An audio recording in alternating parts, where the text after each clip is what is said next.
I thought again they could swap that out. You know, they have a high-lows and Badang. Yeah, other than that, I like EVOS. Let's see what ONIC can do. Maybe they surprise us. Maybe this time we'll be able to see something a little bit different when it comes down to the Badang Rome. Notoriously bad win streak or notoriously bad record as the Roma here in Stream A. This time, do note match point in favor for EVOS Holy. Ladies and gentlemen, it's time to see whether ONIC's dangerous and very unorthodox draft can get them a win against EVOS Holy, still fighting for their lives in Group B, the group of death, according to most people, as they watch SPS. Let's get into the land of Dawn for this one. Even if the draft is a little bit more unorthodox, I prefer ONIC going for this rather than just like playing it slow and safe, because that's what ended up losing them game number 1. So sometimes you gotta be willing to be a gambling man when you are in a tournament like this, and ONIC Esports have decided to put it all on the line with a slight mixture of proactiveness and comfort in their hero pickups. I don't think there's anything too unusual in terms of the emblems as well. And I think that the heroes they have this time will give ONIC a bit more tools to work with, especially towards that early mid-game. Again, when it comes to clear, I guess for the Gato plus Eve combination, you will not lose out. You're going to have proper wave clear, actually, way more than the Valentina, obviously, and also the Badang in the early game, right? So for EVOS Holy, technically, Badang needs to scale up for the power spike. We've also heard from Ogwen, the guy who's defended this pick, that you need to wait for the power spike. Oh, the taunt! Albert gets away with the quad shadow. Barely. Deposit terrifies them away. Still gets poked by Sans, but for Albert, he's all good. Can go back to his own jungle and clear some camps out. Yeah, EVOS Holy actually have to be a bit wary here. Their mid-trio is actually weaker than ONIC's mid-trio, right? Like you already mentioned, Gatot Eve have higher wave clear, and then Nolan has a little bit more damage pressure early on compared to a Hayabusa. Speaking of, Albert took even more poke, so he has to recall now. This is a very important timing for ONIC Esports, actually. They will 100% have mid-priority. This allows them to rotate to the side lanes more quickly and start getting advantages as well as turtles. Okay, hovering over, doesn't have level 4. ONIC definitely with more prio have control of the turtle. Kyrie picks up the turtle, secures it. No contest for EVOS, no trades on the board either. Yeah, this is exactly how it should go for ONIC. I think it's very smart of EVOS not to contest, especially since Albert was already sent home. It's very unlikely they're going to be able to steal that away anyway. So play it safe. I wouldn't be surprised if we start seeing EVOS play a little bit more for their gold lane, just to try and accelerate Erlan's farm, since we know that they're going to have a bit of a hard time setting things up otherwise, since Badang Rome takes a while to get going.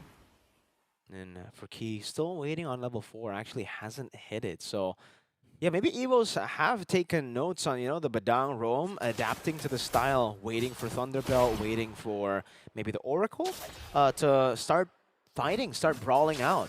It's actually quite impressive that EVOS, despite dropping first turtle, not contesting for it, not trading for it, are still level in gold. It's just a 100 gold lead for ONIC, still kind of an irrelevant gold lead at this point of the game. And it's not bad for the scaling nature of some of the heroes for EVOS. Yeah, absolutely fine right now for EVOS Holy. They are willing to play it a bit slowly, right? We know that Harith and Valentina both need items to really come online. Even Albert ideally wants 1 or 2 before he can start executing people. So taking this slowly is absolutely in their best interest, especially... Oh, no, that was going to be caught. Kyrie jumps in with the RWM, immobilizing him. It was a free kill for Kyrie. Yep, and this is exactly what ONIC needs to continue doing. Racking up kills on this Nolan, and they're continuing to try to do that. Revitalize for Reggie. Should be able to escape, and does so. Now, Albert on the purple buff, Keyboy charging up the taunt. Doesn't decide to go for it. EVOS got back up, and Albert will be able to secure this purple buff without any problems. EVOS is largely going to be sticking to their half of the map for this game. So it's up to ONIC to see how much they can make them uncomfortable. Continue invading, continue pressuring. Phobius for the pursuit. Now Fist Crack coming down. Lutpi gonna be caught on the bad spot. Still some on-force already for Erlan. AOG into the back. Oh my goodness, Keyboy doesn't land on anyone there. Lutpi jumping in for the pursuit. The resets! Lutpi slain before he can finally get the last shot to key, but Kyrie finishes him off. Sans and Severo. That's a Spear of Misery deficit. Going back and forth, dodging away from the drops of the RWM, and it's a winning fight for ONIC. Yeah, beautifully played there. ONIC knows they are the ones with the tools. They know they have to be proactive. So even though it started out a bit slow, because Reggie was able to survive a lot of the initial burst, I think Lutpi was able to do exactly what his team needed him to do, distract 2 or 3 members in the back. Erlan literally could not take him out until he was down to 10% HP, and by then, Severo could Spear of Destruction into the backline and continue the pickoff. This now gives ONIC Esports a 2K goal lead 5 minutes in, a really good start. If they can continue growing this and slowing down Erlan, then evosholy will find themselves in a really tricky spot. No, it's a great spot for ONIC Esports. 2,000 gold lead with a composition with Yves and Moskov. So, in a way, when we were talking about the scaling of evosholy with the Badang, with maybe even the Harith, ONIC Esports can play the similar long game too, right? Like, if you want to scale, we can scale as well, and then maybe in the mid game, it'll be a bit more 50-50. But so far, Savero's been farming really well. He's ahead in XP even against Erlan. I think the gold advantage for Severo is at 400 now, which is, again, solid for the Moskov-Harith matchup. Yeah, it's largely due to the 2 assists he was able to get through that Spear of Destruction play earlier, and because of that, it has accelerated him a little bit more. Both goal laners do only have 1 item complete so far, but Severo is very close to finishing his next one, so that's going to be a nice bit of extra damage for ONIC Esports to play around. Continuously though, the biggest threat that EVOS will have to worry about is going to be this Nolan. Kyrie is currently 2-0, his team is perfectly setting up for him and basically slowing down the enemy. As we mentioned, Hadang early game doesn't have enough pressure to actually stop the enemy from chasing them in this way. For ONIC, they're just waiting for the turtle. Kyrie has a 1,000 gold lead against Albert. So Albert actually going into the bottom lane, go for 1v1. Shadow kill, Kyrie stands at the bush. Good move there. Dispersing the shadow kill damage to the minions.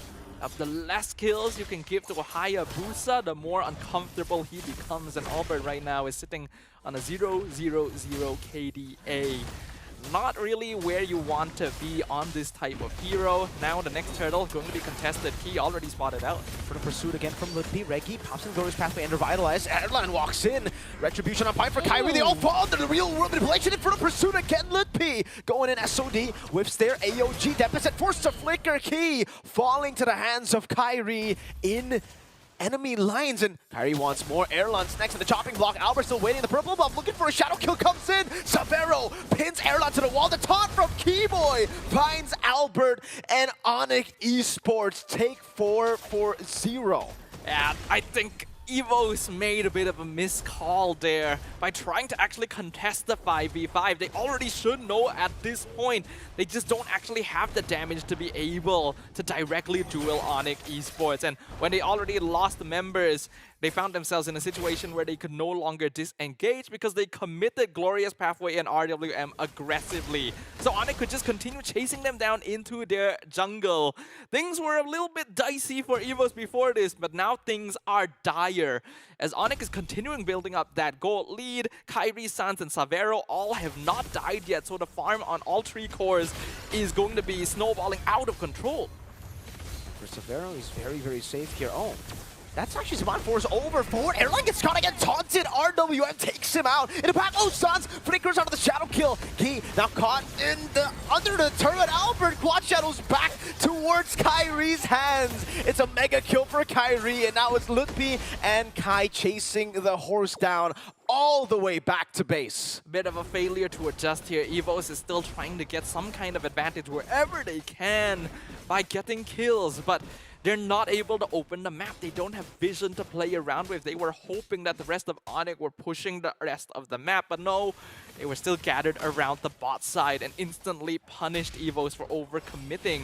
You gotta realize there is an RWM and an AOG on the ONIC Esports side. If you commit too hard, it's so easy for them to cut you off, and Erlan was already just bursted down to 0 at the very beginning. Couldn't even use the Purify because there would be no point.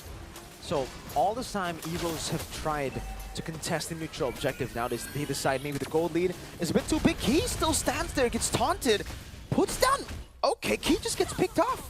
ONIC find a pick on top of the Lord, making it a double value play. Kairi also now just utilizing that pressure to steal the orange buff away from EVOS. And now it is all yellow on the map. I think we are getting even more proof of why we just don't really like the Badang roam very much. This is a very important position for setting the pace on the map.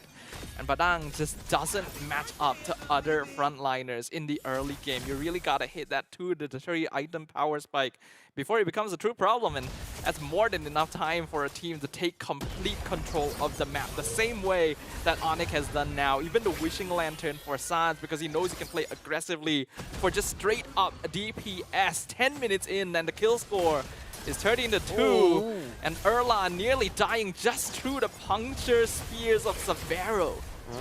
Severo doing really good on this pick here. 13-2 it is right now. 10 minutes in. ONIC Esports looking to siege down the base turret. Again, the poke, the siege potential of a Moskov and a Yves is phenomenal. You can see the constant poke over the Deposit. Glorious Pathway gets laid down, but it's only a mid-turret taken by ONIC instead. Another turret falls down below. That is 2. Melfic Gunner in for Severo. Again, jumps in forward. RWM there. Erlan jumping back and forth. Purifies out of the way, but the base is quite open. Deposit is still able to find a kill onto Keyboy, and Evos stay alive. Oh, it's fist crack from Key on 2 members. Sans flickering out, and now it's the turnaround from Severo. Able to get 2, and that's the unstoppable for Kairi. A quicker response from ONIC. The lead is just way too big for ONIC Esports at this point. It is very easy for them to just survive anything that evosholy could throw at them. And now it looks like we're going to be getting a game number 3.